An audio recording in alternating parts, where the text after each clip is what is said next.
ഇന്നലെ വൈകുന്നേരം പാരൻസിനെ കാണാൻ മുത്തുമണിക്ക് കഴിഞ്ഞിട്ടില്ല. പക്ഷേ ഇന്ന് മുത്തുമണി കുറച്ചുകൂടെ ഉഷാറായിട്ടുണ്ട്. ഉച്ച വെക്കുന്നുമുണ്ട്.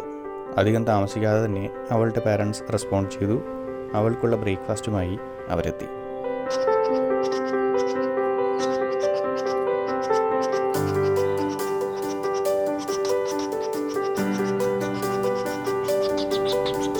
ട്രെക്കിങ്ങും ട്രാവലിങ്ങും ഒക്കെ ചെയ്യുന്നതിന് വേണ്ടി വാങ്ങിച്ച ക്യാമറകളൊക്കെ ഉപയോഗിച്ച് ഈ റെയർ ആൻഡ് ബ്യൂട്ടിഫുൾ മൊമെൻറ്റ്സ് ഞാൻ റെക്കോർഡ് ചെയ്തു.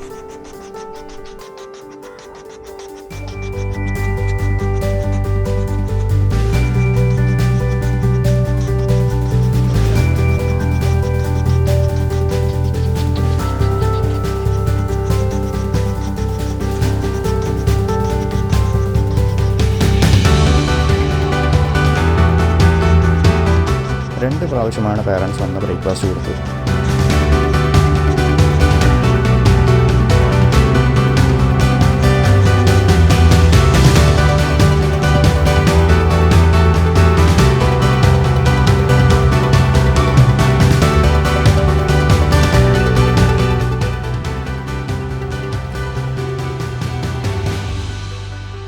തിരികെ പോയ പാരൻസിൻ്റെ കൂടെ പറക്കാൻ നോക്കിയ മുത്തുമണിയാണ്. പറക്കാൻ കഴിയാത്തത് കാരണം അവരുടെ അടുത്തേക്ക് ഓടിയെത്താൻ നോക്കുകയാണെന്ന് തോന്നുന്നു. കുറച്ചുകൂടെ വെയിറ്റ് ചെയ്യാൻ മുത്തുമണിയോട് പറഞ്ഞിട്ട് മുത്തുമണിയെ തിരികെ എടുത്തു.